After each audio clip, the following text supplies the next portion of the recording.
aliens dwell. He whispered, trust me bro, I've seen it all, from Area 51 to a hidden Martian hall. I said, show me proof, show me the signs. He said, you're anti-disclosure, fall in line. With a wink and a nod, he spun his yarn. I'm starting to think he's raising me along. Oh, it's the I want to believe syndrome.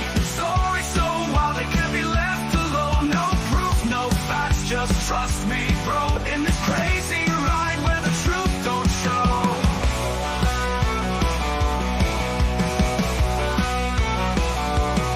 He said, I've seen the bodies they're kept underground in a bunker so deep you'll never hear a sound. Worked on a spaceship with a reverse engineered core. Just don't ask for pictures, they're classified for sure. I said, come on man, give me a peek. He said, you're part of the cover-up, so to speak. With a sly little grin, he played his part, feeding the fire of a conspiracy heart. Oh, it's the I want to believe syndrome.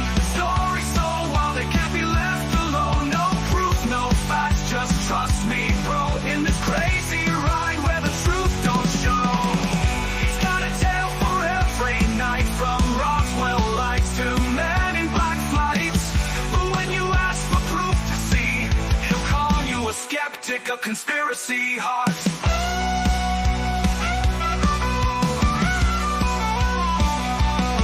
He's got a tale for every night, from Roswell lights to men in black flights. But when you ask for proof to see, he'll call you a skeptic, a conspiracy.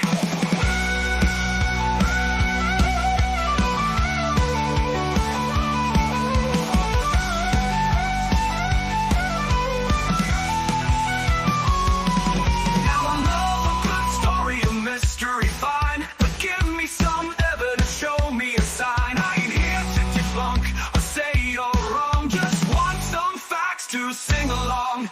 He said, trust me bro, I've got the scoop, but without the proof it's just a loop. Round and round the stories go, in this endless chase where the truth don't show. Oh, it's the I want to believe syndrome. Stories so wild they can't be left alone. No proof, no facts, just trust me bro, in this crazy ride where the truth don't show. So here's to the tales and the yarns we spin, to the secrets kept and the truth so thin. Just remember friend, when you hear that line, trust me bro, might be just a sign.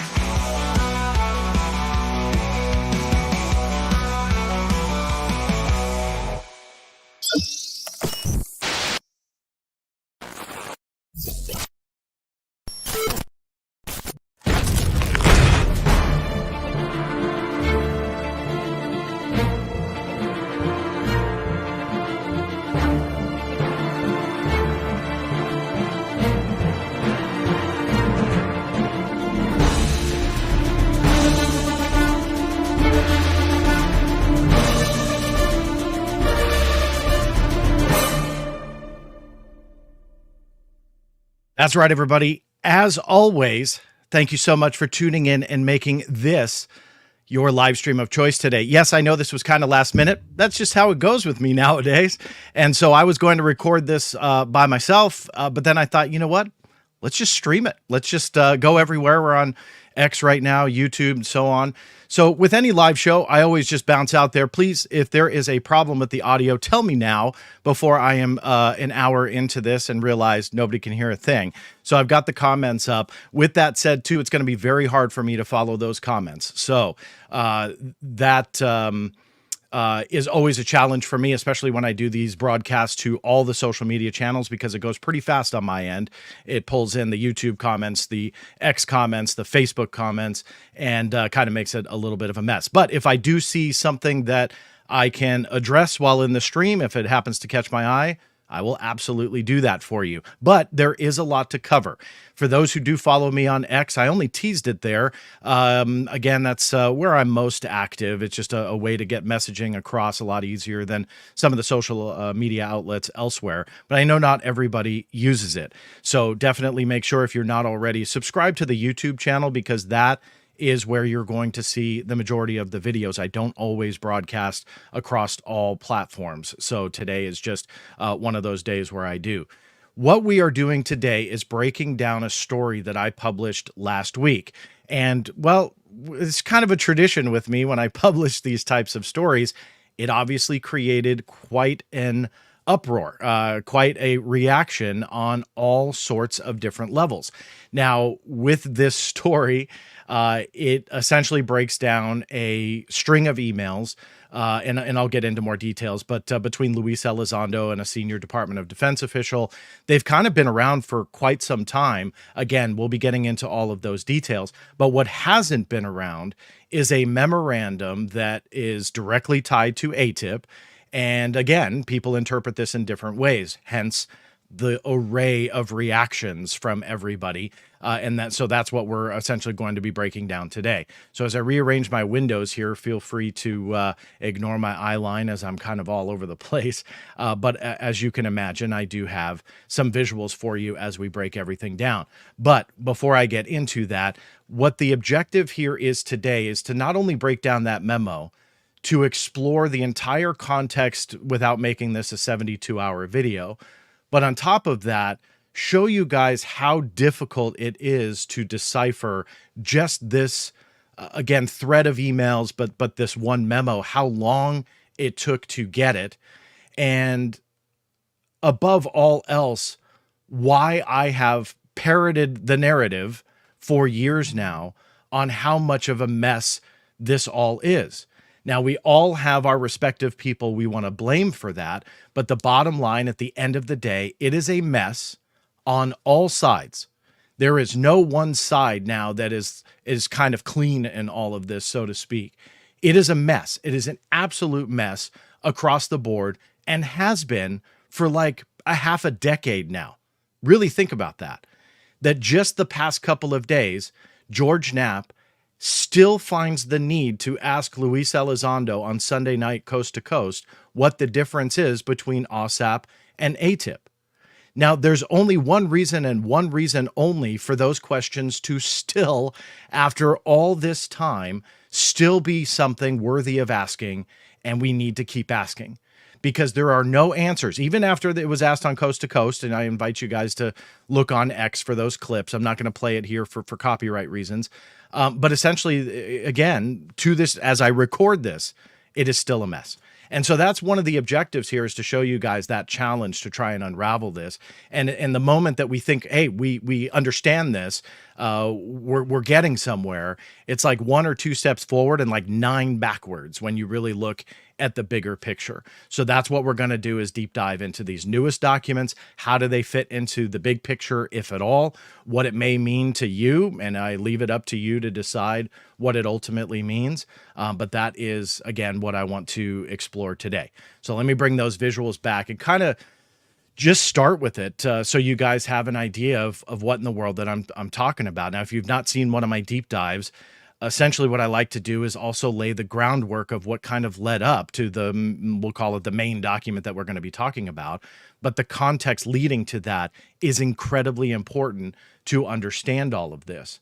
Now, let me, again, switch windows. For those that have followed this channel religiously, some of this may be a little bit of a review for you, but I think it's incredibly important in this deep dive to understand who exactly we are talking about.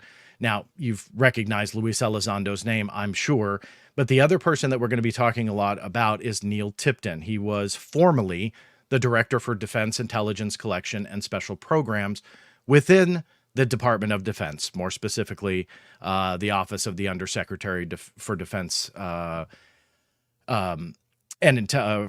Defense Intelligence and Security. Sorry, a mouthful of acronyms through the next however long I speak here. But OUSDINS is essentially the DoD component where Neil Tipton had worked. Now, he has recently retired. Just to get it out of the way, I have reached out to him here in the last week. No response. So we'll just go ahead and leave it at that for now. I'm going to continue to see if I can maybe get some answers from him. But the bottom line, when speaking to former DoD officials, especially about sensitive matters, they generally don't want to speak on the record. They will refer back to the Department of Defense Public Affairs Office, which of course is all of our our favorite office here with all of these issues. So that is Neil Tipton. Of course, as I mentioned, Luis Elizondo is the other individual we'll be speaking about. Most of you will probably know his name, most notably that I have not talked about on this channel yet, but obviously have extensively on social media, is the release of his book Eminent. That came last week and has soared on the charts. It was in the top 10 books on Amazon that I saw. It's doing incredibly well. And is something that is getting a lot of attention. You may have even caught Luis Elizondo on Joe Rogan last week, and just prior to my article dropping, there was no connection with this, although conspiracies are flying already. But Luis Elizondo had gave me a shout out for some of the documents that he was showing. And so it's just kind of a very bizarre week for some of you who have followed this saga for quite a few years on what really transpired last week. But that is the other individual that we will be talking a lot about through this presentation. Now, why this is important is these documents root to a very controversial stance by the Department of Defense that they hold to this day. And that stance essentially negates the entire book that you're looking at. And Luis Elizondo wrote this with the caveat that he led this program within the Department of Defense investigating UFOs, or how they call them now, UAP. The Department of Defense's stance now since 2019 is that he had no assigned responsibilities on that program that he claims to have led. And it has been a war between the Department of Defense and Luis Elizondo on this very issue. And the DoD has not wavered, despite since 2017, 2018, and when they issued this statement in 2019, despite them kind of now admitting to their interest in UFOs and UAP, despite their stance that it is something that they're interested, despite them going back on a lot of positions that they held for decades themselves away from Luis Elizondo, they've never wavered on him and AATIP and AATIP scope and his involvement, or I should say lack thereof, in it. So it's been this very interesting saga to see unfold. Now, to challenge the DoD, there have been many things that have been thrown out there for the general public for us to digest. And most notably was a letter by Senator Harry Reid. I've published this and talked about it extensively since 2021, since it was published. I personally, I'm sorry, do not think that this solves this issue at all. For others, they think very differently. Now, I'm not going to do a video on this letter, but I think it's worthy of a mention that you did have Senator Harry Reid defending Luis Elizondo on those points. But again, at the end of the day, he did so as a private citizen. He did not have the weight of an elected office behind him and his word, but rather it was him as a private citizen. Sorry, that's just the reality of it. To some people, that's good enough. To others, not so much. That has me in that category, that didn't do it for me. But there were other things that surfaced as well. Namely, there were a thread of emails, and this again gets into the documents that we're going to be talking about today, that had surfaced in Luis Elizondo's Department of Defense Inspector General complaint. And what that did was really attack the root of what the DoD stance was on him. In 2021, he was starting to fire back at the DoD, filing this complaint, filed it against 3 different individuals. The Pentagon spokesperson who was essentially giving out that statement the most, she wasn't the originator, by the way. I haven't seen evidence that she wrote the original one. Susan Goff was not in the picture when Christopher Sherwood was the one who issued that statement back in 2019, I believe it was June. So why he has kind of fallen to the wayside and was never mentioned in the complaint, I don't know. That's a big question that I have. He was the one that issued the statement, not Susan Goff. But over the years, Susan Goff has become this villain, this person that everybody thinks is solely responsible for that stance. But again, I haven't seen evidence that she was even involved. Nobody knew the name Susan Goff in mid-2019 because it was, again, Christopher Sherwood. He was the one that issued the statement. Now, was Goff behind the scenes? Maybe. I've had cases open for years seeking that out, and they are still open as I record this. That in itself is a mess. But that's not me defending Susan Goff, but rather giving the proper context that this is not the stance of one spokesperson. This is a Department of Defense stance that through now multiple spokespeople, we have received this statement. Now, it originally was given no responsibilities on AATIP, and then the word assigned was inserted later.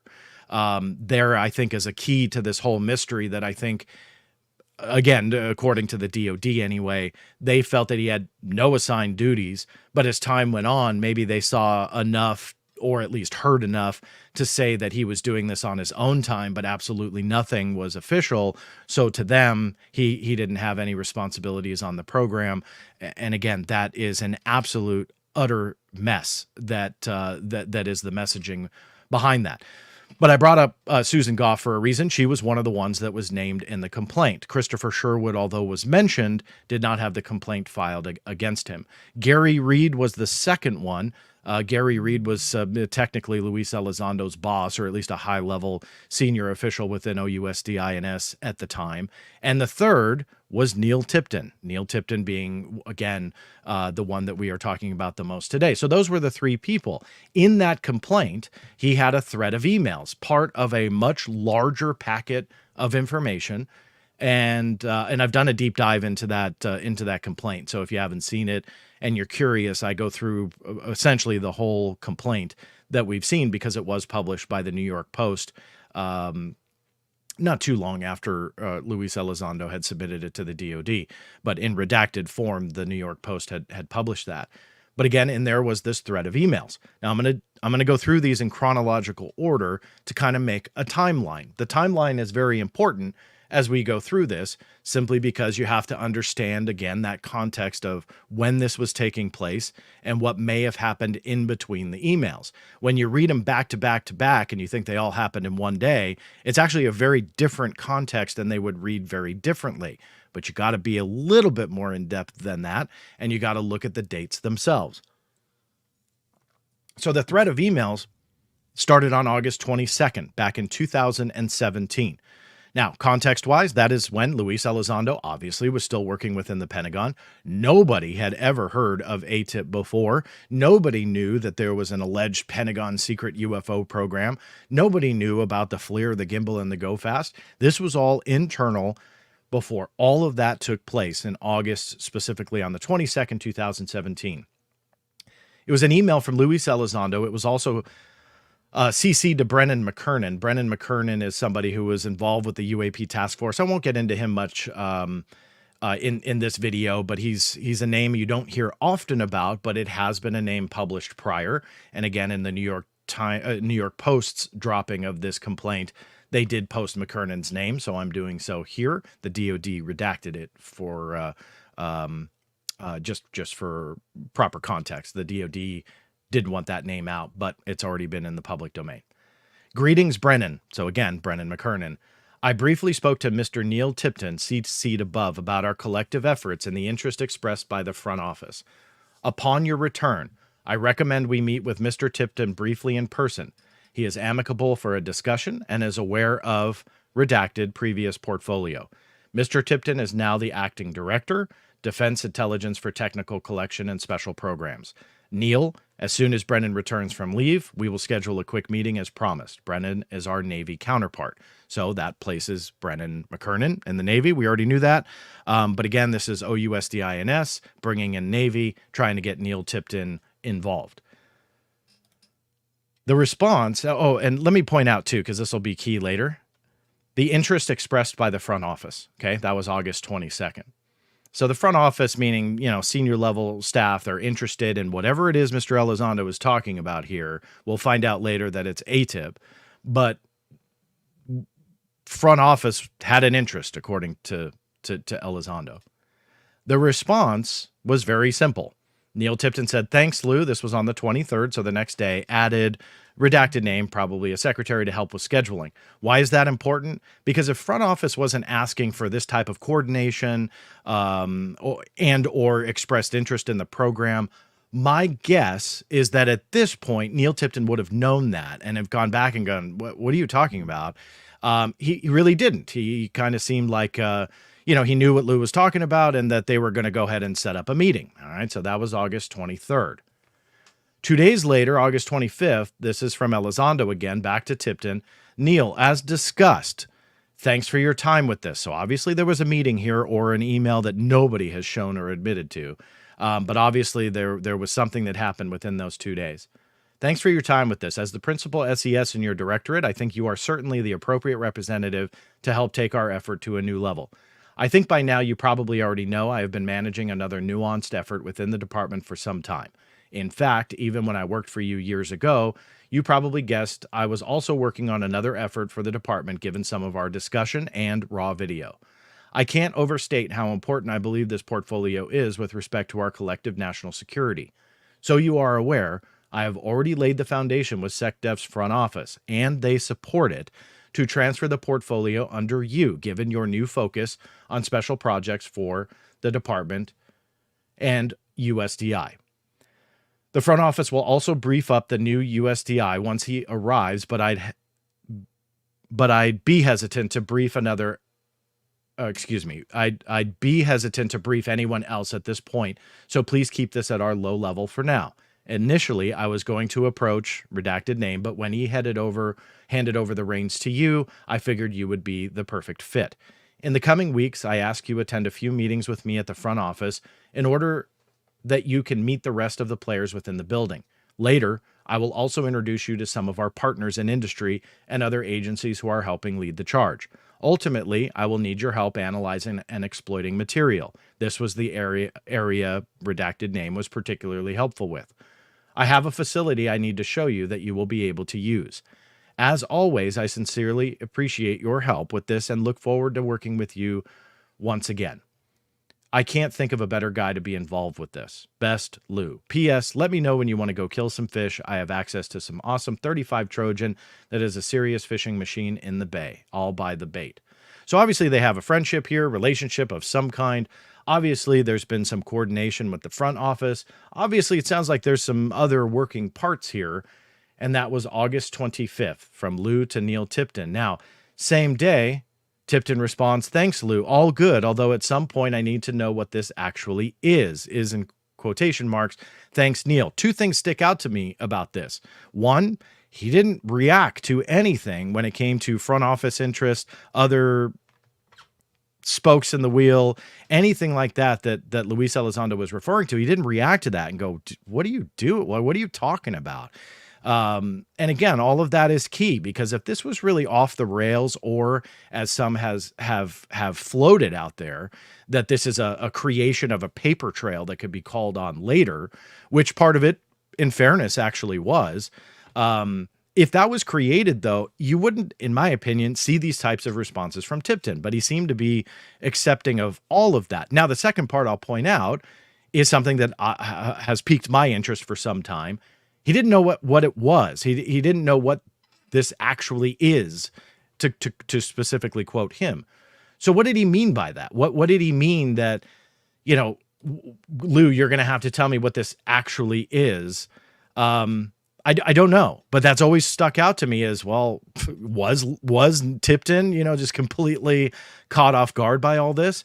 But I mean, I've dissected these emails for quite some time. And again, I just kind of fall back on, there's too many opportunities that if this was either a setup or some kind of malicious creation of a paper trail that meant absolutely nothing to nobody, those types of things like front office interest and front office this and front office that, and, based on our conversation. So obviously stuff was going on in person in between. And I did confirm that as well. I'm looking for documentation in the form of calendars.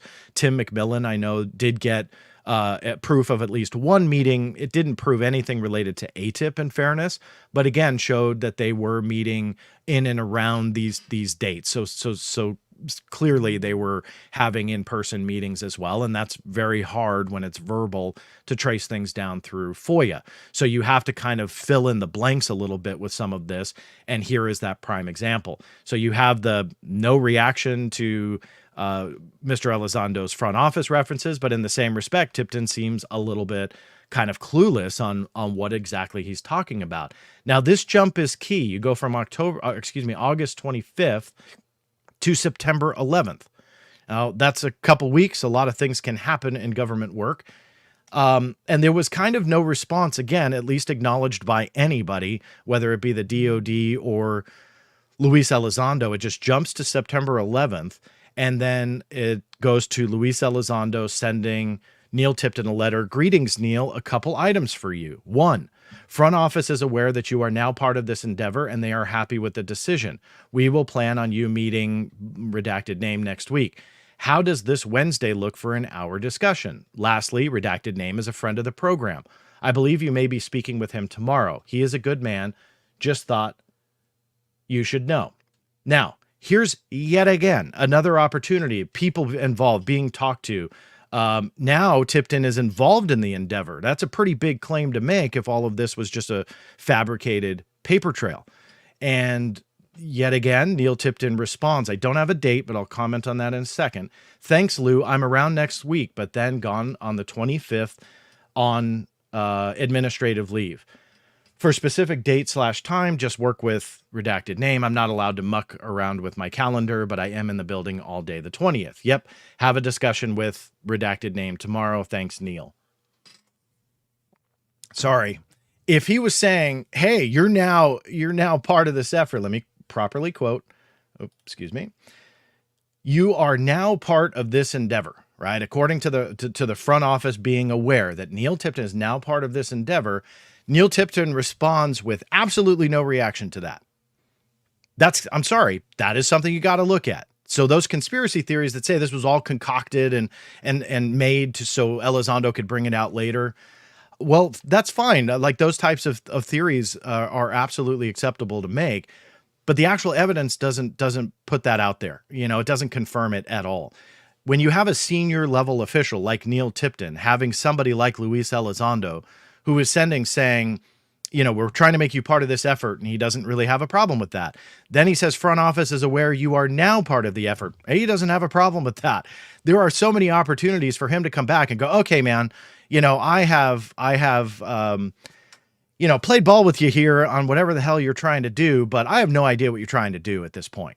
But you don't see any of that. Setting up the meetings. Yes, he's confirming meeting with whomever the redacted name is. You have this playing out as if Tipton, although maybe was confused weeks prior, weeks later, seems like he was okay now being part of the effort and now having the front office aware of it. All of that are key points in understanding this context. Now, the date itself, we don't know exactly the date. It was cut off in Luis Elizondo's Inspector General complaint. So we don't know. Just by matter of deduction and logic, the previous email was the 11th. So it could have been anywhere from the 11th to the 19th. Why I say that is that he says he's available on the 20th, which would be here. Obviously, he's not going to say that on the same day or after. And then the 25th, he's on administrative leave. So by matter of deduction, it fits somewhere in that highlighted portion. Yes, all that is key as we move forward to understand the dates. But regardless, that is what Tipton said. Now, let me pause the chronology for one moment and say I have no reason to believe at this point that these documents are fabricated in any way. Why? Because others have been confirmed. But I will note, as of today, August 27th at 1:24 p.m. Pacific time, as I record this, these, although were received via FOIA, so everything I read to you right in the last few slides is right here, and it was received under this 21F0938 for anybody who wants to fact check me, that I filed on April 30th, 2021. In February of this year, they released them as connected to an email that Luis Elizondo sent to the Pentagon Public Affairs Office to essentially kind of make his case that they were wrong.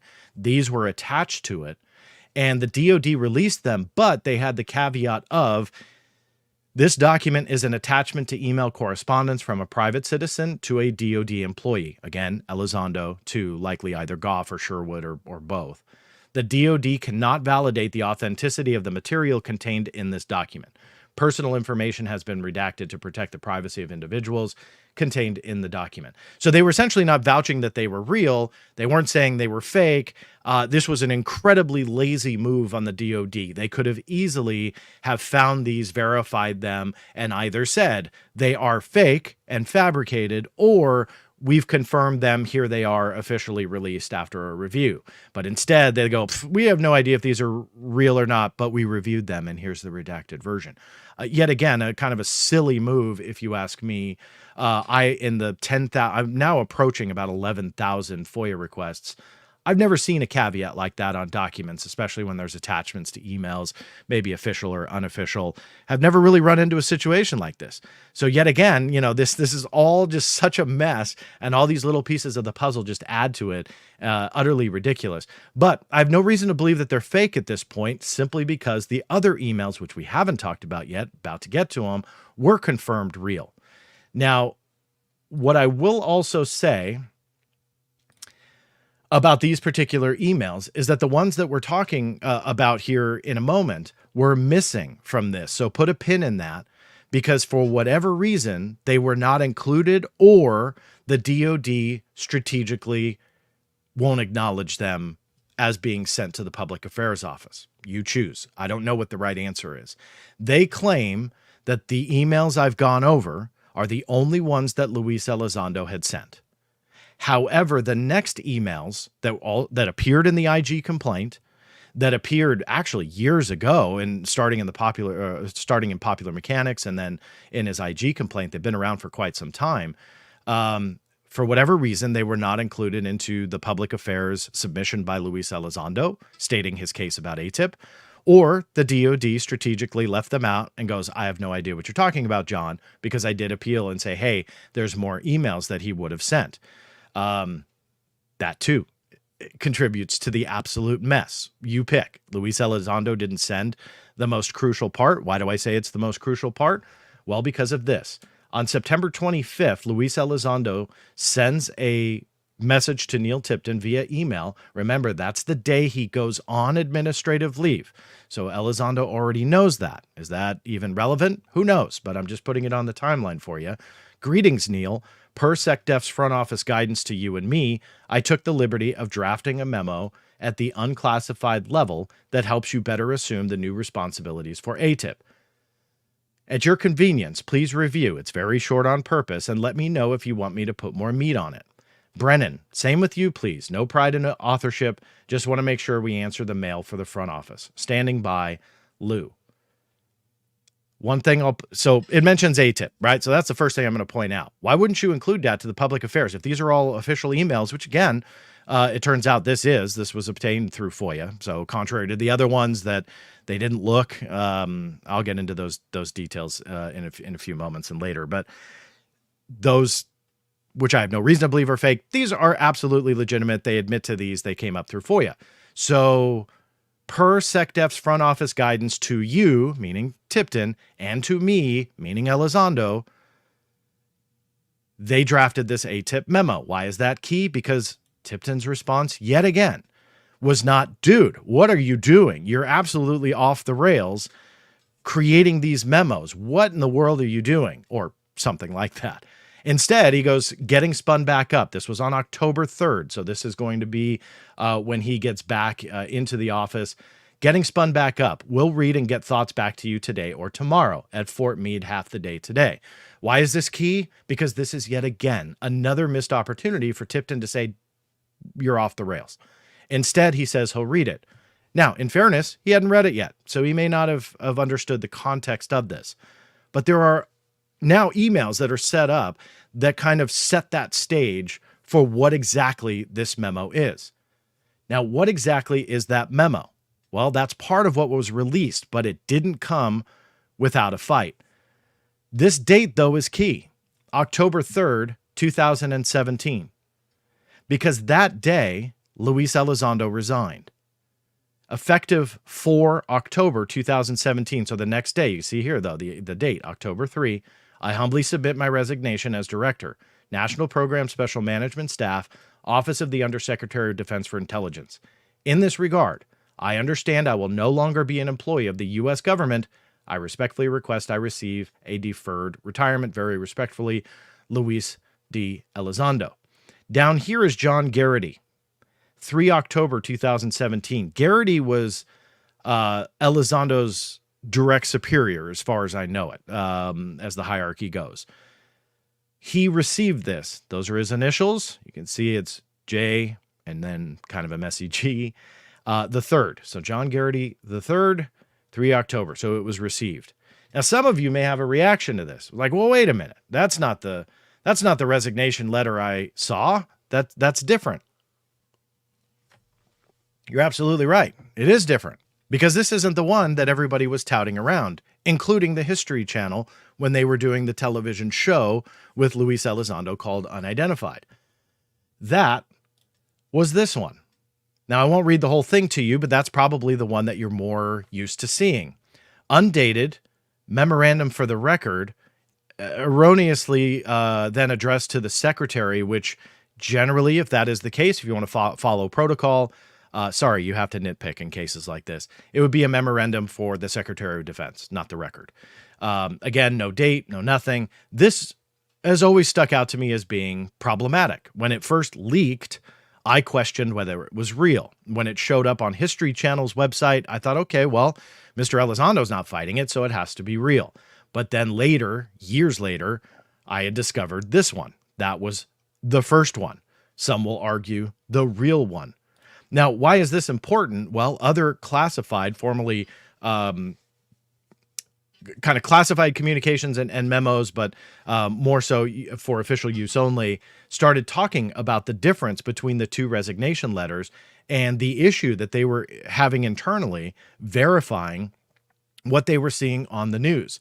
And in this particular letter, memo, authored by Gary Reid, one of the 3 people in the IG complaint, which again has become very much a villain in all this. And who knows, maybe it's well-deserved. I don't know the guy. But regardless, this was all then outlined in that memo that was passed around internally within the DoD. Took me years to get, finally got it, published it. I think it was last year. If you haven't seen it, it's part of the puzzle here. So I would recommend you look at that. But you can see the October 3 resignation letter sent. Then October 4, there was some other letter that they received that they could not figure out the provenance. They have no idea where it came from. So at that point, he had already, Luis Elizondo had already departed the DoD, but then the second resignation letter was delivered to the OUSDI Chief of Staff office. Delivered by whom? I still do not have that answer. Maybe it was Elizondo. Maybe it was somebody else on his behalf. Maybe it was mailed and signed delivered. I don't know. But it doesn't say there. Given the uncertain provenance of the second letter, OUSDI retained a copy but did not provide it to the SecDef office. Yet again, another portion of the story that is an absolute mess. So who do you believe? What do you believe? What's real? What's not? Who knows? But that was the resignation debacle in the October 3 and October 4 timeframe. Now, up until then, Neil Tipton, he was having invites to go fishing with Luis Elizondo. There was absolutely nothing in those emails that shows why would Neil Tipton be involved in this IG complaint. Maybe it's just simply because he didn't come out and defend Luis Elizondo. I don't know. I've tried to get that answer. In this article I wrote in April of this year, I did ask at the time, I'm happy to say that Luis Elizondo is speaking to me directly now, but at the time I had to go through his attorney. And after asking, hey, what did Tipton do? I've read the complaint multiple times. I've gone through these emails. I have dug in this aspect of the story because there's more to it, by the way. And I believe that more documents will come out. So we'll cross that bridge when they actually do. But I can't, for the life of me, figure out what Tipton did other than the broad stroke, he didn't come out and defend me. But in the IG complaint, can't figure it out. Directly to Luis Elizondo, I was told, quote, regarding Mr. Tipton, he was part of OUSDI. The Secretary's front office approved the transition of AATIP from Mr. Elizondo's charge over to Mr. Tipton. Much more of this will be explained when Mr. Elizondo's book is published. Well, now that book is out, and admittedly, I'm not done, and I haven't gone through everything in detail as I record this. So don't kill me on that fact. I know some of you read it in like an hour, which I have no idea how you did that. But regardless, I still have a lot of work to do there. But the reaction that I've seen and what I've thumbed through from the index citations and so on, I still kind of can't figure it out. But again, I haven't gone through 100% of it. So I'll give that part a chance. But it was frustrating because it was like, please, can you help me figure this out? And I was like, well, wait for the book. And I was let down at that particular answer because that just added more to the mess. It was like, why can't you just give me that part? I mean, that you're not selling your book on what you're going to say about Neil Tipton. I guarantee I'm probably the only guy that got Elizondo's book and immediately opened it up and looked for Neil Tipton references. So, that's probably how much people don't care about the Neil Tipton part. But the fact that I couldn't get an answer, yes, I will admit was very frustrating. So I've been kind of going after that for quite some time. In fact, for years. And again, for anybody, I do this kind of stuff for fact checking purposes. So you guys can fact check me. All of these documents and stuff are tied into two separate FOIA cases. This is not only for fact checking, but also to show you guys how much of a mess this has become on the side of the DoD. Now, the first case that I'll bring up was filed on May 5th, 2021, labeled 21F0964. This specific one asked for all emails sent to and or from and or CC'd or BCC'd Neil Tipton and Luis Elizondo. You see the exact wording on screen there. Now, when I filed this request, I was seeking just that, all communications at both an unclassified and classified level. That was confirmed with the DoD. They knew that I was searching. I put that language in the FOIA request. And lo and behold, they came back in December of 2021. And after searching, they said they couldn't find anything. Now, keep in mind, although Elizondo was gone, although I have reported that Luis Elizondo's emails have been destroyed and ahead of DoD procedure, also part of the mess that is this AATIP story, Neil Tipton was still there. Neil Tipton would have his emails intact at that point. And I believe at his position, I'm sure somebody will argue with me on this, I believe his emails are actually mandated to be kept in perpetuity. So essentially forever, being that senior leader. They couldn't find anything. So they tell me in December 2021, yeah, those emails, by the way, that you read in Luis Elizondo's IG complaint, nothing. No, we couldn't find it. Well, I knew differently. I believed wholeheartedly that there was something there. And so I filed the appeal, and I won that appeal. I won that appeal based on the legal argument that I submitted, and I had, in my opinion, ample evidence that at least one responsive document would have come up. And I didn't have reason to believe that it was fake. Could it have been? Of course. Would I think that Luis Elizondo or anybody would be stupid enough to fabricate senior leadership communications and submit it to the DoD Inspector General? No. Embellishing is one thing. Absolute fabrication, now you're really pushing it there. And I don't believe that he would have done that. So I appealed based on my belief that it was real. I won the appeal. It remanded back to the DoD. And that means that now they have to, because the appellate authority is separate from the FOIA office. So you're not appealing to the same person that just denied you. So they do have a little bit of checks and balances in regards to that. So it was remanded back to that office for further processing. Put a pin in that, because then that case, I would start waiting for years. Another case came up that was involved with this. So that first one I just mentioned was all communications. This second one, 21F1154, which I filed around the same time frame, June 17th, 2021, this was for specifically just emails, because I didn't know how many communications were going to come up between Tipton and Elizondo. So if they played games 2 years down the line, which they often do, and say, oh, well, that request you filed 2 years ago It's too broad because we came up with 30,000 emails because I didn't stipulate a topic. You have to round it down. When you wait 2 years and get a response like that, it's one of the more frustrating things in a FOIA requester's life. It really, truly is. Because if you had, received that 2 years prior to that, you could have amended the request very quickly and maybe have had your documents by then. So when they do that, it's very frustrating. So sometimes I will file a second case or a third or a fourth or a fifth, and then specifically mine out what I know is there. So one case, very broad. Another case, very specific. 2 reasons. The first, because you know it exists, so they can't play games with you. But number 2, you get it quite a lot quicker. So that's kind of the objective there. So I sought everything with this particular subject line. Obviously, we knew what was in his IG complaint. What else could there have been, if anything at all? That was the objective. Well, with 1154, I finally got the response. I wrote about this a couple months ago. And although I got the emails about AATIP, which was specifically that better assume new responsibility is on AATIP message that I just read to you, they released it and redacted it. They hid the AATIP reference. They hid it under what is called the deliberative process or deliberative process privilege, I think is the correct phrasing. But essentially what we call it in an informal way is the redacted if you want to exemption. There's absolutely really no oversight to exemption B5.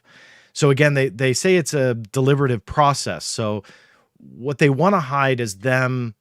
I'll use kind of an easy to understand example. Public affairs bounces back and forth certain drafts for statements that they put out into the public. Now, those drafts could go through 3, 4, 5, 6, 7 stages.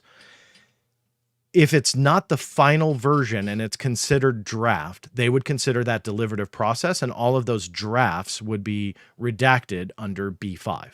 That's kind of the basic way to understand it. But how do you know if it really is deliberative process or not? And you don't. So to a FOIA requester, that's why we call it the redacted if you want to, because it is statistically the most abused FOIA exemption that's out there. And I've said that for years and years and years, not based on this, but for years and years and years. And I'm not the only one. Feel free to Google that. So why would they hide the AATIP reference? This was out there for years. In fact, all the way back in the beginning of 2020, Tim McMillan, as I mentioned earlier in this presentation, had published a section of it. Now, I think that this was a little kind of over the top to redact it in this way and take the picture. It kind of added a little bit of mystique behind it, which maybe was the point. I felt it kind of made it cheesy at the time. That's just me. I'm not the editor of Popular Mechanics. But regardless, that email was out there. Now, granted, it was a leak and not an official release.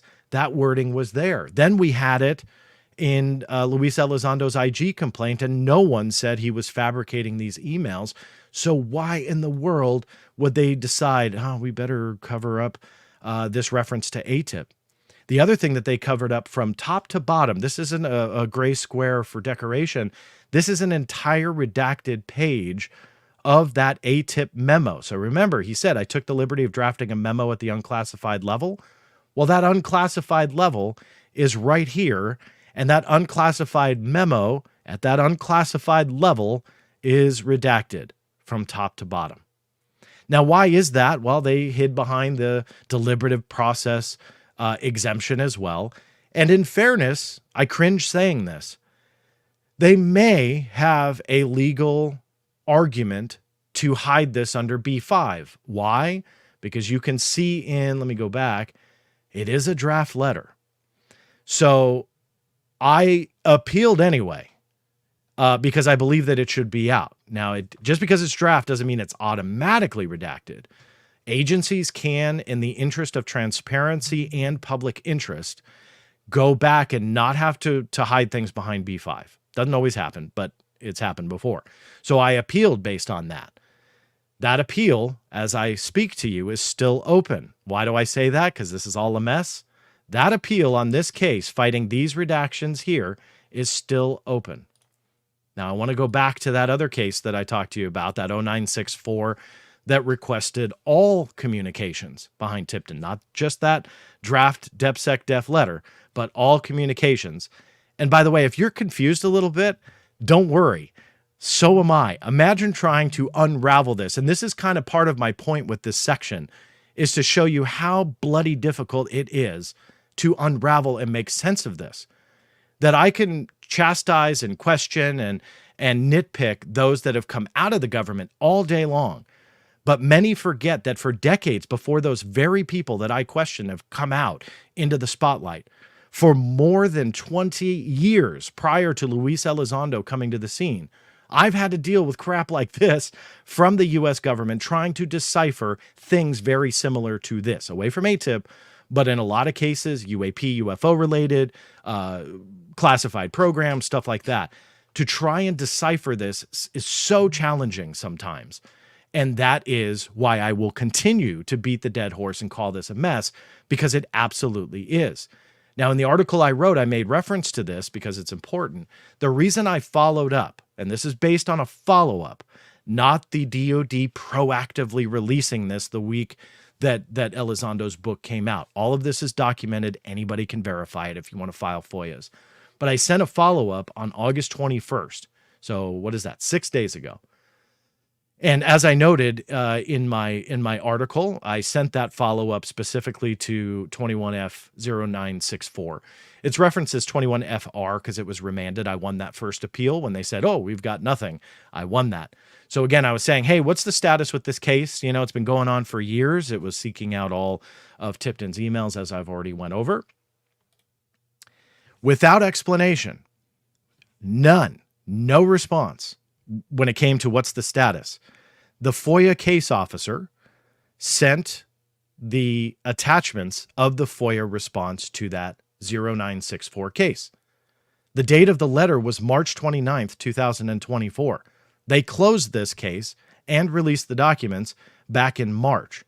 And that was prior to the release of the AATIP redaction that I told you about that I've appealed on that other case. This was prior to that. So prior to that, according to the DoD, they released that email with no redaction. Then after, decided to redact it in the other case, roughly May, I think it is off the top of my head. So what happened in the 2 months? Why did they decide to redact it after the fact? Why didn't I get this response in March when it was sent out at all? And then further to that, remember that gray square that was a full redacted page? Here it is. That memo that I've fought for years is finally here. Now, I'm sorry to have to go 52 minutes to give you guys, an explanation here on the context to get to probably why you guys are here, but you have to hear it. You have to hear this lead up to this memorandum. You have to hear what the DoD has put me through to get this, because so many conspiracy theories have been concocted about this that I can't even name them all. I'll take one off the top of my head from both sides. The U.S. government released this stuff to somehow make Luis Elizondo look bad last week. I don't understand that one, because arguably this didn't make him look bad. It made him look good. So why would they do that? Well, people glommed onto the timing of it as connected to Luis Elizondo's book, despite me already addressing that. And again, anybody can verify this, that it was sparked by me reaching out to them. And I didn't even get this when they claimed to have processed this request in March. So whether they screwed up and goofed and didn't send me the documents, maybe, or they didn't screw up, closed the case, and just conveniently didn't send it, I don't know. The fact remains that they didn't. And by the way, I haven't mentioned, when that case was remanded back after I won the appeal, they mysteriously forgot to send me acknowledgement that the case was remanded, that they reopened it, and that they were processing it. It wasn't for a year and a half to go by. A year and a half later, I got sick of waiting. And I was like, guys, what's going on with this case? It was another follow-up. And they go, sorry, we must have, I think they said it was an oversight or an overlook. I have it quoted properly in the article, but that it was essentially an oversight. So what are the odds? Has that happened before? Of course. Does it happen often? Not really. But look at the case and the magnitude and what is all involved. Just adds to that ridiculous mess that is this story. Let me read you the memo because it is important. The subject, Advanced Aerospace Threat Identification Program. Some of you noted on X, especially today, hey, what date is this? There is no date. It's a draft. From the emails that you can deduce, Luis Elizondo wrote this. So this is authored by Luis Elizondo, sent to Neil Tipton with the intent that Deputy Secretary of Defense at the time was going to issue this memo to all DoD components. And what does it say? I'll quote it. The department has maintained a strategic advantage over its adversaries by remaining cognizant of and investing in new emerging technologies, especially in the area of aerospace. In 2008, U.S. Congress provided DoD funding for the Advanced Aerospace Threat Identification Program, or AATIP, focused on beyond next-generation technologies in areas of lift, propulsion, cloaking, and human effects. DoD continues to consider AATIP a priority, excuse me, especially given recent advancements with unmanned aerial surveillance, UAS platforms that are becoming widely available. As the principal staff assistant to the Secretary of Defense for all intelligence and security functions, the Undersecretary of Defense for Intelligence has demonstrated interest for any and all reporting involving anomalous UAS threats from the Department of Defense agencies for the purposes of intelligence analysis and exploitation. As such, all DoD elements are hereby required to provide a courtesy copy of any data and information obtained from the field that relates to unexplained or unknown aerial systems to the Director of Defense Intelligence for Technical Collection and Special Programs, Office of the Undersecretary of Defense for Intelligence. Please direct any questions to, and then it's redacted. That's normal. That's just privacy. So whomever was under there. I have a guest, though. The Director of Defense Intelligence for Technical Collection and Special Programs. Who was that? Neil Tipton. So essentially, all things didn't say UFOs, didn't say UAP, but it does get close, involving anomalous UAS threats. Okay, so if that's an argument that they want to make, that the drone reference to anomalous and then later unidentified, was it unidentified or unexplained or unknown aerial systems is how the memo says. Fine, if that's the way they wanted to refer to UAP at the time, that's fine. But this is the first official document that's ever come out that at least went there. As you read through it, UAS stands out. Obviously, we're talking about drones. I've long said for years, I will continue to say it, drones play a role in the UAP conversation, full stop. That's it. Skeptics and debunkers want to label everything drones and UASs. That's silly and stupid and unfounded.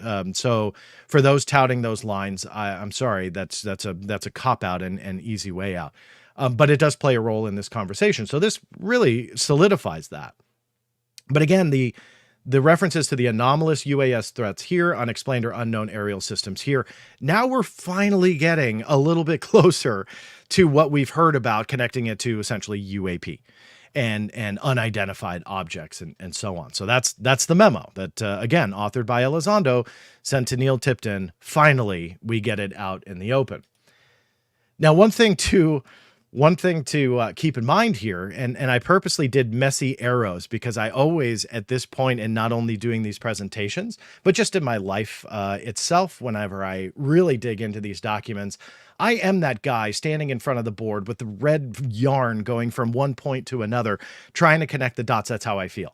Because that's the only way to do this. You have to look at so many different elements. And I catch myself sometimes waking up, seeing something and going, oh my God, I am that guy. I see a connection between this, and there's absolutely no documented connection between the two, but my head automatically goes there, and you go, no, John, don't go there. You're going nuts. You know, don't go down that road. So you got to take a deep breath and start over.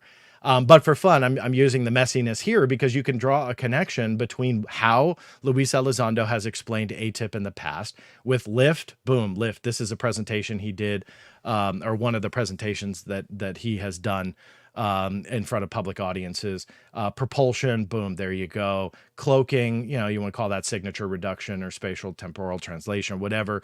You're loosely connecting it there, but human effects, boom, you've got that connection there. But it's not only how he describes AATIP, it's actually the mission objectives of what was AAWSAP. Now, that's a program name that I haven't talked about yet, but essentially what that is the same exact thing. AAWSAP was that 2008 to funded through 2012, but it looks like the majority was 2008 to 2010.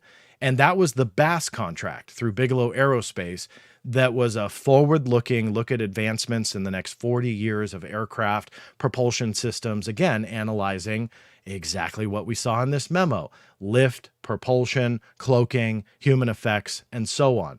This is a document that I got from the DIA. It was a public document, so this wasn't the first time it was seen, but rather just one of the many copies that was being passed around of what AAWSAP was all about. Now, I know some, connect AAWSAP to Skinwalker Ranch, and that has been the argument with James Lukatsky and, George Knapp and that kind of whole crowd as they've done their podcasts and interviews. Look, I will stand by that. I do not believe that the official scope of AAWSAP was supposed to have anything to do with Skinwalker Ranch. And this is a mess in itself. But I will stand by what I've said on that. I find absolutely no connection to that. And I believe that when you try and connect that, you have to fill in the blanks a little bit on what people have said and how certain things played out. And in order to do that, you have to go in an area that's incredibly sensitive. And I won't give real details because I don't want to get sued, but I will say I'd be very surprised if I don't get documents on them investigating what happened with that money. So I'll leave it at that. But I first and foremost am about government transparency and responsible spending and having these agencies operate in a responsible manner. And that's with fiscal issues and moral issues and so on. That's why I deal with all sorts of different things. So there's a lot that intrigues me about AAWSAP, but it's less about Skinwalker Ranch. It's more about if that really was what taxpayer dollars went to. How did that happen? How did it go so off the rails? Was it a massive cover up on the side of the DIA? And if so, let's have that conversation. Or was this a misfunneling of funds based on people's actions? And that's a big possibility also. I would accept either. I don't have a dog in that fight, but I do stand by on the fact that I don't believe that there's that official connection, nor was AAWSAP intended for that. I think that there were shenanigans. AAWSAP was a sweetheart deal. Go ahead and clip that out. I know what X accounts are going to do that, and they're going to make their memes about me. I don't care. I think there's enough evidence to show it was a sweetheart deal. What happened after that, I think, will come out, but it may take quite some time to get those documents, if at all. But we'll see what happens. So forgive my little left turn there, but I did want to mention that AAWSAP connection because there's a lot of controversy, even as I record this, on what the relationship was between AATIP and AAWSAP. Even most recently as the last day, you check my X feed, I retweeted somebody where Dr. Eric Davis, who was involved in that AAWSAP contract, essentially saying Luis Elizondo played no role in the AATIP nicknamed AAWSAP program, even though in Luis Elizondo's IG complaint, he specifically says he became the director of it. Arguably, in his defense, he later came out and said, well, it was for a very short time, and I focused on the AATIP portfolio. Yet again, doesn't matter who you believe. If you don't think this is a mess, you're not paying attention. So it is absolutely a mess across the board. And again, most recently is the last day or two with Dr. Eric Davis getting in there. And that's not after a couple of years ago, him saying that the public affairs office was essentially wrong about Luis Elizondo and that his boss, meaning Dr. Hal Puthoff, answered directly to Luis Elizondo.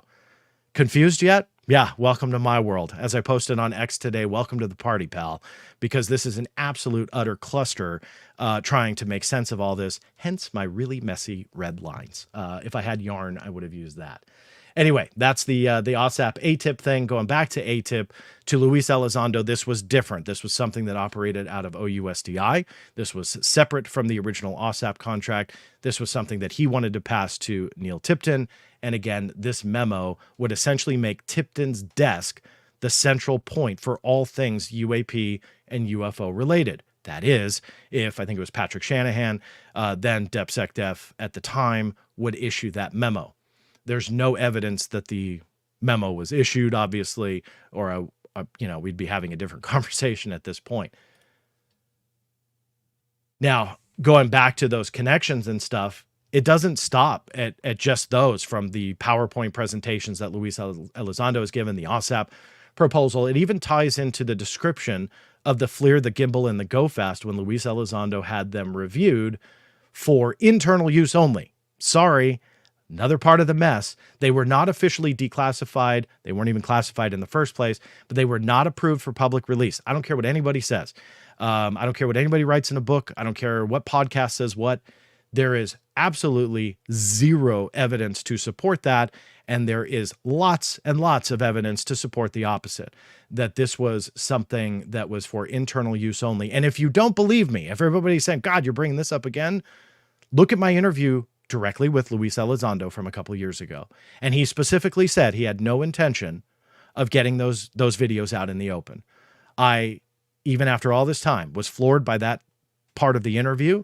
I remain so, because a lot of people give him credit for getting those videos out. Maybe he changed the tune in the book. Again, I haven't, as of the recording of this, gone through every little detail, but that is what he said to me in a recorded interview for all of you. So look up that clip. According to him, he didn't want it for public release. Yet he described them exactly how he did with AATIP, looking into UAS systems, so on and so forth. So that's why I say drones play a role in this conversation. It's not 100%, but what is that connection? And there's a huge missing piece of the puzzle here, but the language is the same. You look at what he said in the public realm, you look at what he said in internal documents, you look at what he may have seen through the OSAP documentation. Again, very hard to figure out, but there's obviously a connection and a through line between all of those documents, and it's up to us to really figure out what it all means. But again, as I mentioned, this was that first document that at least connected anomalies, anomalous UAS threats and unexplained sightings of these aerial systems. So it doesn't say UAP or UFO, but obviously says that as such. Now, in the part of writing this article, I try and be as fair as possible. When I do these videos, obviously I speak a little bit more looser. I label my opinion as such. When I speculate, I label it as such. And look, I love my First Amendment right, so any of us can do that. But when I write the articles, I truly, contrary to what some people want to believe about me, really try and be as fair as possible. I try and reach out to those that I'm speaking about, let them have their word, really try and cover all bases, and just let you decide. Because at the end of the day, that's what I want. I have my opinion, of course. People are lying to you if they don't have an opinion, if they say they don't have one. But for me, when I do these articles, that's what I do. So when I published this, or prior, I should say, when I was writing this, I had reached out, obviously, to Luis Elizondo, but also to the Pentagon, saying, okay, I posed 2 questions to them. I have recently voiced my frustration about how they have treated me on one other request that has gone now over 15 months. Which is absolutely and utterly ridiculous. But regardless, I reached out to them on this and said, okay, and I want to read my 2 questions that I had to them. How does this not contradict the DoD's stance on Luis Elizondo and the denial of his official responsibilities on AATIP? Why would he be drafting such a memorandum if AATIP had long been canceled per the DoD and that he had no official responsibilities on it, also per the DoD? Now, when I originally wrote the article, I gave them a couple of days. I believe that is adequate time. My first request was ignored. When I followed up the next day, they said that they got it and then gave me a cockamamie excuse of, well, you need to submit the FOIA number. What is that? It's like, well, what I'm asking you has no bearing on the FOIA number, but regardless, here you go. And I know for a fact if she would have just picked up the phone and called the FOIA office, they would have 100% known exactly what she was referring to. So that kind of stuff is just time wasting silliness. But she also could have emailed me the day prior and never did. So that being said, I published the article. Hours after I published, poof, the DoD responded, and I got, it was about 6:30 p.m. Eastern time, so Pentagon time, 6:30 p.m. on a Friday night when I got the statements back. So I was driving at the time, saw the email come in. I was like, you got to be kidding me, because I wanted to make sure this was as accurate as possible. So I raced back to my office, pulled up the article and then made notations to it, noted that it was being updated, posted out the answers. And here was the answer to that first question. Luis Elizondo had no assigned responsibilities for AATIP, as noted in the Historical Record Report, Volume 1, available on www.aero.mil. AATIP was never an official recognized DoD program. The draft unsigned memo for the record that you reference was crafted by Mr. Elizondo and appears to be unsolicited. In my opinion, and this is not me defending a stance or trashing a stance, but in my opinion, they were better served to just let this go and ignore me again. Because the evidence that they gave me, not my opinion, not Luis Elizondo's rebuttal, not an attorney getting involved, nothing, none of that. The response essentially says that it was unsolicited, yet I've already gone through painstakingly every detail with every timestamp, and never once did a senior leader come back to a Luis Elizondo who's drafting these DepSec memos going, what in the hell are you doing? You can't just go around drafting these memos unless, of course, they were asked to do it. Now, again, that's not me defending anybody here. I got my questions to Elizondo that remain unanswered, and I've got questions to the Pentagon that remain unanswered. So it has nothing to do with picking sides on this. It has everything to do with looking at the evidence. And all the evidence shows at this point was that Tipton knew what he was talking about. At one point in late August, maybe he had a bit of confusion, but it seems like as time went on, in the tune of weeks that went on, it was fine. He got this letter, had zero issue with it. Elizondo resigned that day. Why? That's a real big missing piece of the puzzle. So to say that it was unsolicited and then add in that safe word, it appears to be, is a cop-out. That's silliness. That's planting the seed of doubt, where in essence, there's nothing to build up. There's nothing to build upon. There's no foundation to it. I kind of lost my analogy there, but essentially there's no foundation to the thought process there. There's no evidence that she gave me that it was unsolicited. On the opposite end of the scale, their own evidence said the opposite. So in my opinion, they should have just let this go, but they didn't. So I published it exactly how she sent it to me. The second question that, and I did give Elizondo an opportunity to respond as well. That's right. And I want to make sure that I have this in here as well, because again, in the interest of being fair here, Elizondo had submitted comment, but at that time, the DoD had not responded, nor was it likely they would. So in the interest of fairness, I gave those statements back to Elizondo to make sure that both sides had word. His response to what I just read from the Pentagon, the memo they claim was unsolicited was in fact a request by none other than the Secretary's front office staff. Not only is the DoD spokesperson wrong, but any due diligence on their part would have illustrated this. This is yet another sad attempt to once again deceive the American people by a select few in the Pentagon's Public Affairs Office. Unfortunately, this type of behavior conducted by a few bad faith individuals only further damages the credibility of an organization who has very little credibility left to offer. The sad truth is that this type of behavior reflects poorly on the entire Pentagon, including the majority who are patriotic, loyal, and selfless. Fortunately, the truth always comes out, as it always has. So that was his response to it. So standing alone, anybody, including myself, would likely argue, well, look, he can say whatever he wants about the front office this or the front office that, but it's just he said, she said.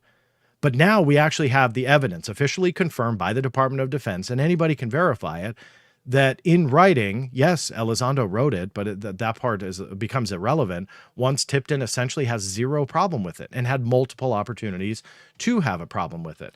Sorry, evidence speaks for itself. not about taking sides here, but rather letting the evidence speak for itself. My second question read, why would the DoD tell me this memo didn't exist, but I later would be successful getting it after an appeal from the same office that denied it existed in the first place?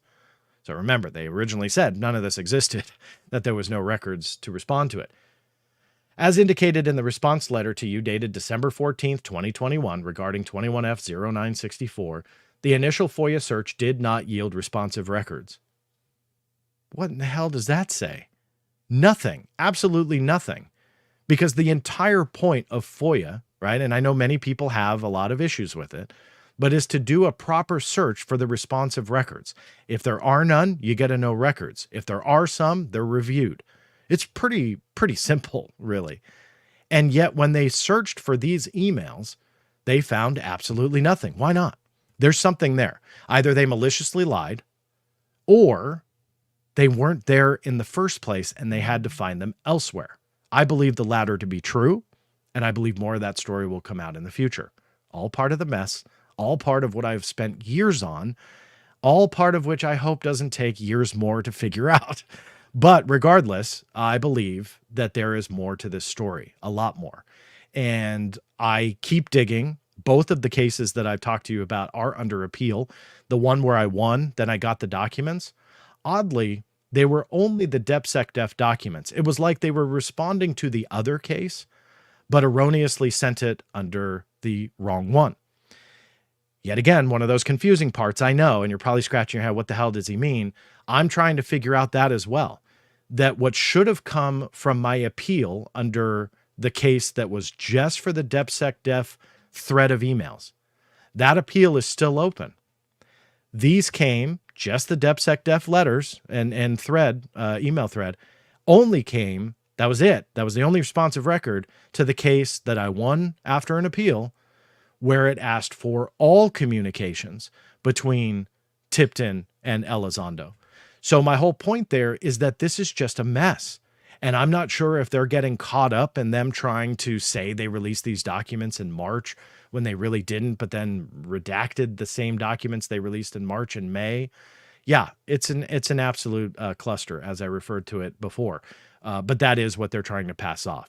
So now both cases are under appeal, one of which now this is the second appeal. You get appeal rights back after something is remanded. So when you win your first appeal, your appeal rights come back to you. So then when they give their second response, you then have a right to appeal again. You don't have to jump to litigation. Once your appeal is denied, that's when you go to litigation. So one case has two appeals, second one has an appeal.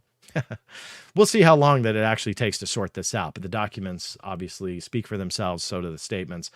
But again, the Pentagon gave absolutely no indicator why what should have been a proper search for these emails, and to be honest with you, a simple one. Maybe it takes a little bit to go get a backup of emails if it wasn't on Tipton's machine or whatever the case may be. Sure, maybe that's a little bit technological and difficult for some people inside the Pentagon, fine. But when you're searching emails, once they're there, it's pretty straightforward. I'm sorry, it just kind of is. So for them not to find it, there's a story there. Why not? You know, did you mess up? Did you screw up? Did you lie? What was it? Were they not there in Tipton's box? And then you didn't, until I appealed, find them elsewhere. Let's say on someone else's email box that was CC'd, you know, just a thought. So I'm pursuing that part, but I do believe that there's more to that story. So the Pentagon statement on that was kind of a joke. I did give Elizondo an opportunity to respond because he knew the whole story. He says, quote, "This response isn't even worthy of a response.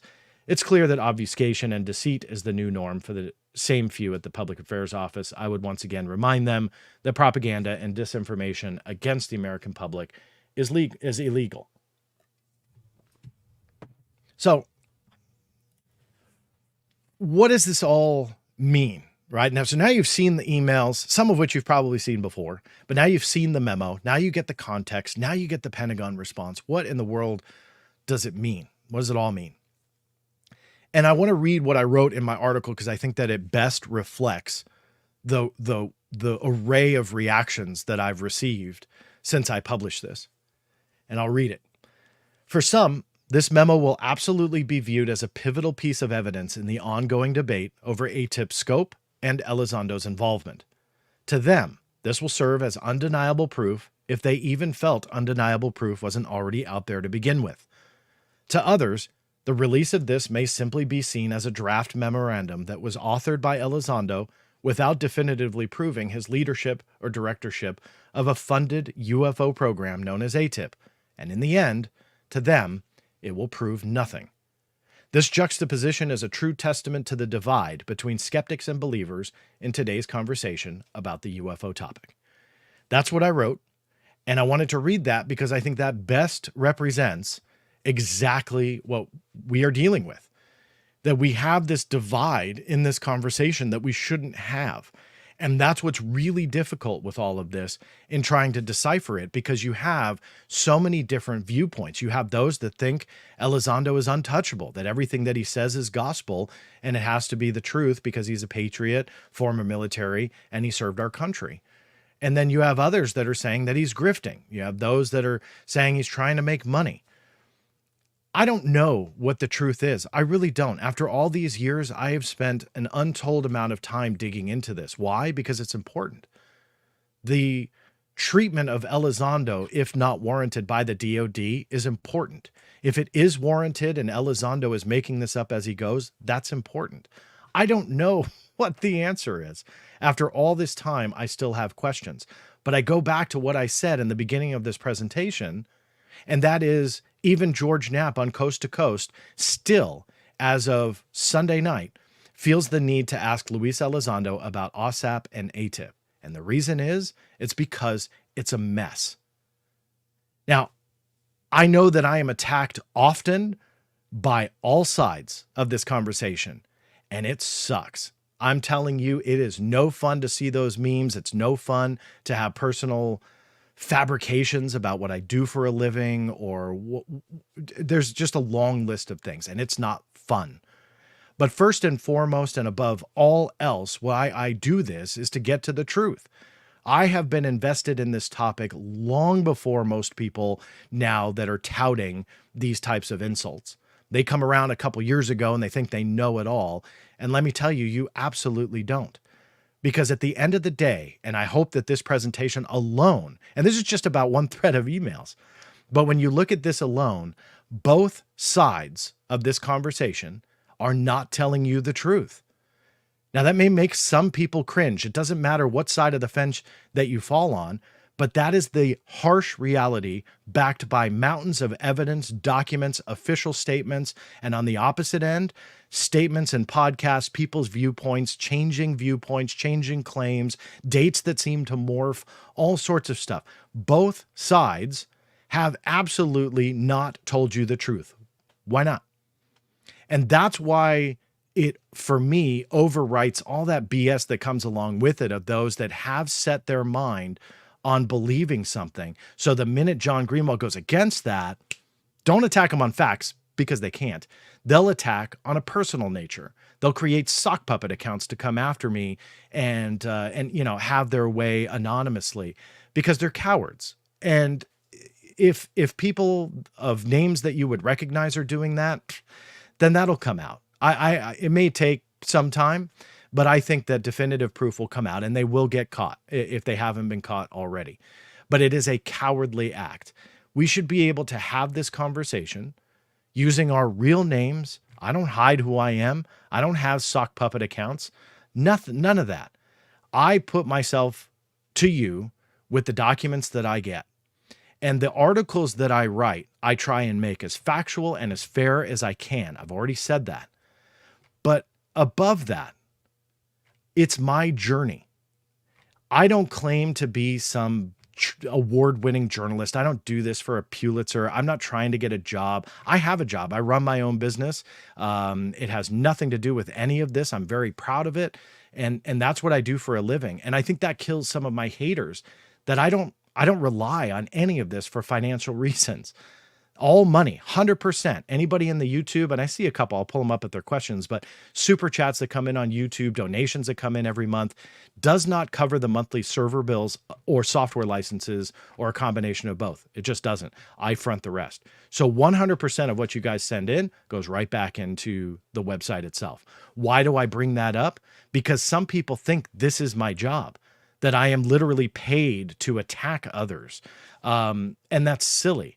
The conspiracy theories have to stop, because the bottom line is no side in this specific debate is telling you the full truth.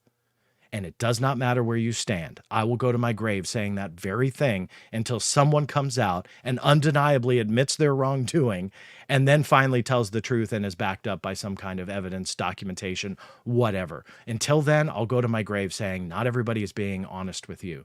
And there are shenanigans at play, that some of which I don't know, others I can take a guess, but those games are being played and I want to know why.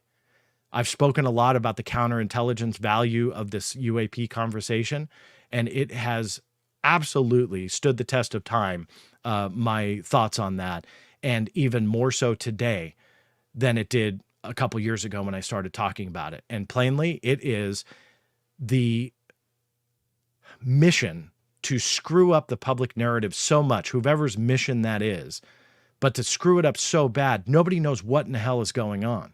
And that's where we're at. I'm seeing names on X and other social media ask questions that were attacking me like 5 years ago viciously. And now they have the same questions that I posed then today. Why? Because it's a mess. It really, truly is. Why is the DoD telling me things don't exist that do? Why are things not matching up from those that used to work for the government but don't now? Why are people that have come out that seem to have the same objective of transparency and let's talk about UAP and their secrets, why don't they align? You would think that at the very least, the very little that they are telling you, they would actually, I don't know, coincide with each other with very few differences and disagreements, but essentially have somewhat of the same story. If you pay attention, they don't. And when push comes to shove, some of them even change their story in the process. I've said it 1,000 times and I'll end it again. This thing is a mess. But I hope that presentations like this and showing you my journey through these types of videos and articles and so on give you an idea of what we, those that are involved in actively seeking out answers, are dealing with. And some ask those questions harsher than others. Some pursue them stronger than others. Others just kind of want to see what others write about, and that's okay too. So you have questions, but you just don't verbalize them. No matter where you fit, I hope that moving forward, we can realize that if you really aren't out there maliciously lying, then we should be able to come together, figure out some of these questions to really push on them. Because it seems like more and more people are waking up to that reality, but that's what I want these videos and my articles to help with. And that is my journey along the way that sometimes takes years to unravel. This alone I've been pursuing since 2021. Just this one document. One, that's it. And it took years to get one single page. It shouldn't be like that. And if this was all drones and balloons and all easily explainable like the DoD says, sorry, we wouldn't be going through this. And you know what? I'll even say it this way too for Luis Elizondo's defense. If he created this memo and this paper trail for his own benefit, it would have come a hell of a lot easier than it really did. And on top of all else, he never released the memo. I did. And it wasn't because he gave it to me. He never brought it up to me. It was me who figured it out from emails, and of course others too, but I'm talking about my journey here. But me going, okay, there's an email attached or a memo attached to this email. Let's do it. He didn't feed me that. No one did. If this was fabricated and malicious and a paper trail set up, then it would have come a lot easier. It would have. If the DoD was covering it up, then also certain things would be kind of transpiring differently. So it's so bizarre to try and unravel this because both sides, again, are clear as mud. That's how honest both sides are being with you. I've been involved for a long time in this specific story. I'm going to be involved for a lot more. Hopefully you guys stick with me on the journey. I'm going to look at the questions real quick, but if you find this channel worthwhile, make sure you're subscribed if you're not already. If you're watching on one of the other social media platforms, please subscribe to YouTube. Doesn't cost you a penny, but there are going to be more videos that appear there than on any other social platform that I have, excuse me.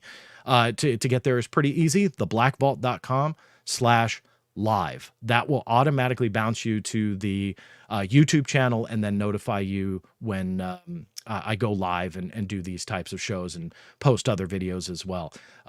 Posted a very cool presentation that was just declassified or released, I should say, from the NSA of what I wasn't sure it was going to be very interesting and turns out was fascinating. So if you haven't seen it, don't judge it by its cover. Take a look at that. It is a presentation about computing in the early 80s. By a name you'll likely recognize, and she's hilarious. And again, don't judge it by the cover of the video. It was very, very fun to watch. And if you don't believe me, just check the comments. I was floored when people watched it and had the reaction that they did. So there's all sorts of stuff on that channel. So thank you all for listening and watching. I'm not signing off yet. What I'm going to do is pull up the YouTube questions / super chats, and there's only a couple of them. But I want to deal with them and at the very least, thank those who've decided to donate. As I would expect, there are more people watching this right now I've ever had on live stream. My statistics shows just shy of 4,000 people that are live now on all the social media platforms that I'm broadcasting to. Thank you for that. That is so encouraging and motivating to see. So very, very cool. I hope you guys enjoyed it. Let me see. Black Dread Scotland. Good to see you on the channel. I'm curious. Didn't Lou say he was the director of AATIP? I also noticed that he's not branding himself as the director anymore. Yes, there has been a noted change. I don't know if that's intentional or not. About the keyword of director, what I did post was an article on from Luis Elizondo that was on Newsweek's site. And there was one particular section that kind of stuck out to me, and it was, in my opinion, a very different tone that he had of, instead of saying, I was the director of AATIP, I was this, I was the leader. Rather, he was talking about more of a collective effort and a team of people, and even made reference to people like Jay Stratton being his equal. So it was a different tone for me. I think that was probably motivated by something. Exactly what, I can't tell you for sure.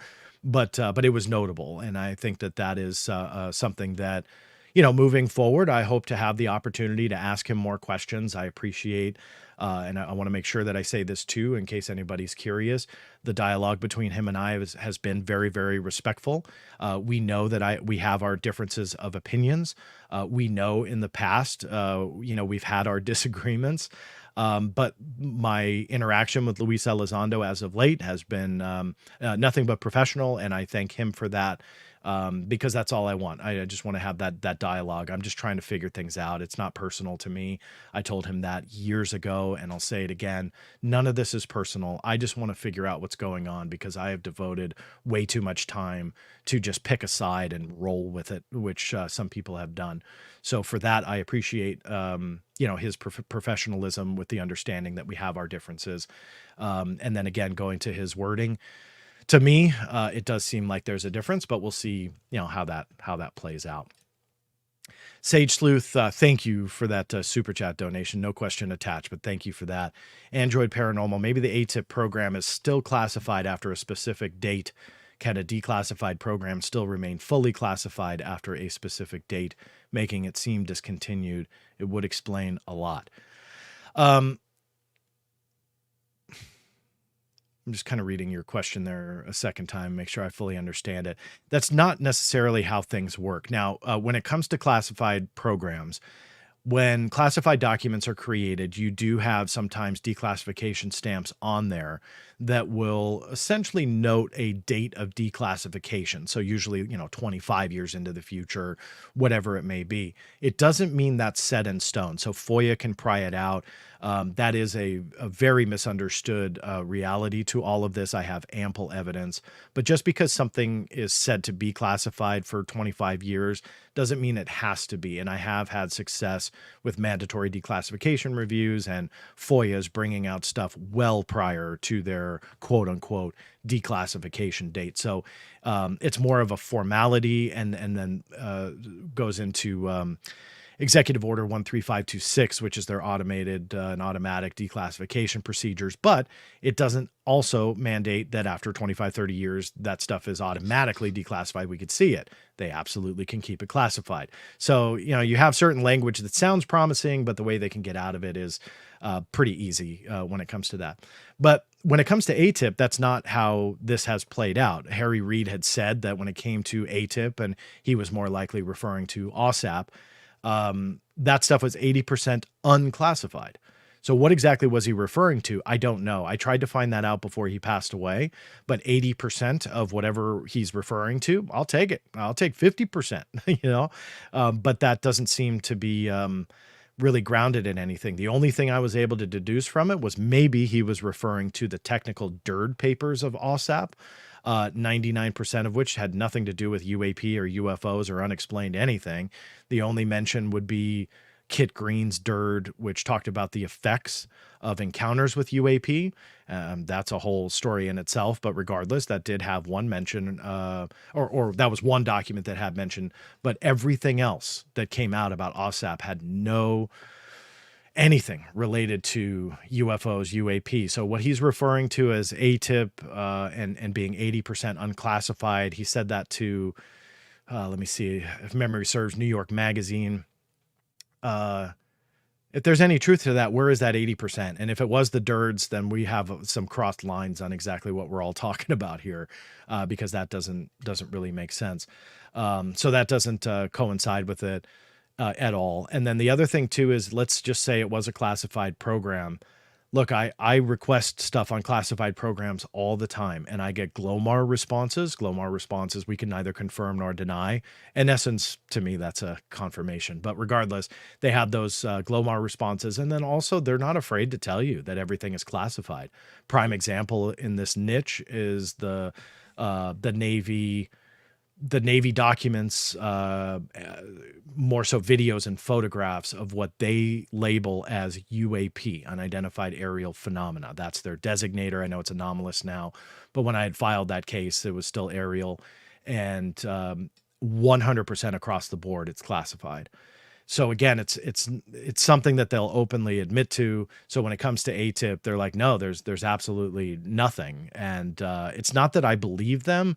It's just, it's a different, I don't know. It's just kind of I don't want to make exceptions to the rule just to believe that they're classifying all this stuff for AATIP, if that makes sense. Not that I think you're asking me to do that, but rather that's my thought process. And I think that is what some people try and do. They make an exception to the rule because they want to believe certain things about either Luis Elizondo or AATIP or UAP or NHI or whatever. And so they'll make those exceptions that they cannot prove with any other example that exists ever in all of time, but they'll make the exception in their mind because that paves the way for their beliefs. And for me, that's the I want to believe syndrome. If you want to do exceptions to the rules, you really have to work hard to prove it. So to your question, I don't think that that's what it is. They have other AATIP-like programs, the rumored UFO investigation program that exists, and they openly admit to it. I'll close that thought. I know I veered a little bit away from your question a little bit, but I felt I had to. When it comes to their secrets, and this could be about UAP or classified whatever it may be. When it comes to that kind of stuff, I always look for motivation to the cover-up. It's not always finding the cover-up evidence through documents and FOIA and so on and so forth. But for me as a researcher, you got to look at that motivation. What's there? What's motivating that cover-up? Because I do believe there is one strongly over the UFO and UAP issue. But what is that motivation? And when it comes to AATIP and Luis Elizondo's involvement after all this time, what is that motivation? I don't have an answer for you, but I'm putting that out there just for the collective universe here. What is the motivation to cover up AATIP and Luis Elizondo's involvement? What was it? I can't think of one. I don't know. You can make up stuff and just say, well, they want to discredit him. Why? They've now spent and allocated millions and millions of dollars to the UAPTF, to AOI MSG, to AATIP, or excuse me, to Aero. That's all provable stuff that they openly admit to. So what's the motivation for the past denials? They've also admitted they've lied in the past. So look, if that's it, that's not motivation. They've been embarrassed a bunch in the past over various things. That doesn't stop them either. I know that some people are floating the government's embarrassed, and that plays a role in the cover up. I don't think that that's it. So I can't find the motivation. Maybe it is embarrassment, but that would be very low on my list of possibilities. I just can't find that motivation, and I'd love to figure out why, but that's why I feel that there's a lot of pieces to this puzzle. I'm very confident that there are that have not been revealed. I believe some of them will actually even pave a way for part of this conversation we haven't even had yet. That I believe is also a big possibility. What exactly that is, I'm not being secretive. I just want to be able to prove certain things to you before I bring them. But also some of it is just, and I will fully admit, more of a gut feeling, that the way this is played out, and of all the 11,000 FOIA requests that I've done on pretty much any government secret that you can imagine, there is something about this that has not been revealed. I would bet money to that. And what that is, I don't know. Who that will make look good or bad, I don't know, if at all. I'm not sure. But there are elements to this that are well beyond just Luis Elizondo is a grifter and the DoD is a big lying bucket of cover-up conspiracies to conceal the truth. I think there's other layers to this that some of us haven't even thought of yet. And I know that sounds like conspiracy talk, but that's what history shows us. A lot of times, these conspiracy theories that surface are not always 100% accurate, but they're rooted in fact. And then all of a sudden, when the real story comes out, it's different than the conspiracy theory that pushed it out, but it's rooted in truth nonetheless. And then you see other elements to the story. And I think that that's what we're going to see here. I've seen too much to just let it go, that one side is truthful and the other is not. There's certain pieces of evidence that help both sides, but there's no side that has been fully truthful and transparent. And it's a shame, but that is the reality of what we're dealing with. So a couple more here. Too close. No question attached, but I appreciate that super chat. Another one, Mark Eilert. I enjoyed this video. Thank you for the hard work. Thank you, Mark. I really do appreciate it. Let me pop over to the actual, oh God, I can't even there's now over 4,200 people. The chat is impossible to try and figure out. So I'm not even going to bother you guys trying to go through there. What I will probably do here in the next couple of days, as those more watch and listen to this, I'll drop this to the podcast platform as well, is do another just Q&A live and then just let you guys ask.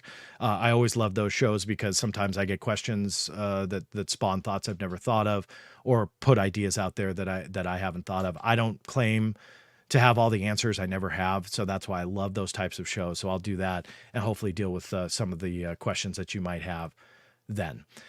So that said, thank you guys for listening and or watching. Please, like I said, if you're on YouTube, the thumbs up, subscribing, that is a huge help. If you're on any other platform, just go to theblackvault.com/live. That will bounce you to the YouTube channel. And the last thing I'll also plug, if I may, is that a lot of these, I think I may have forgotten to do the last live show. So for that, I apologize, but I take these streams to audio only.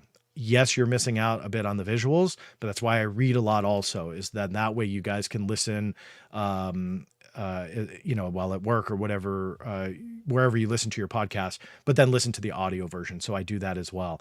It is pretty much on every podcast platform under the Black Vault Radio. That is the title. So if you're not subscribed to that, please do so. Just search for the Black Vault Radio. That will be some of these presentations. And of course, any review would help. I can't tell you what to put. I aim for 5 stars. I aim for the thumbs up. Please help me out with that. It is a huge help to the channel. And I'm going to stop talking now. Thank you guys again for your time. And I'm happy to be on the journey with you. And I'm happy that so many of you have an interest in mine, because it means a lot. And I appreciate that. So thank you guys. Truly appreciate it. And we will see you next time.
trust me, bro, in this crazy ride where the truth don't show.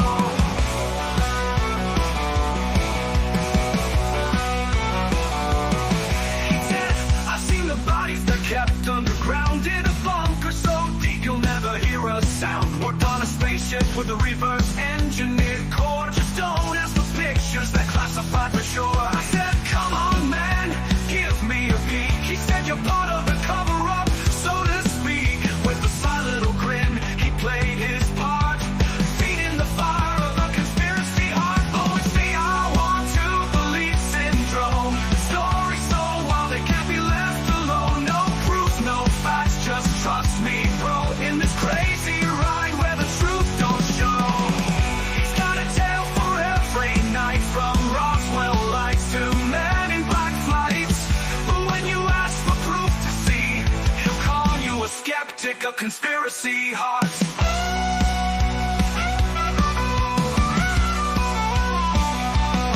He's got a tale for every night, from Roswell lights to men in black flights. But when you ask for proof to see, he'll call you a skeptic, a conspiracy.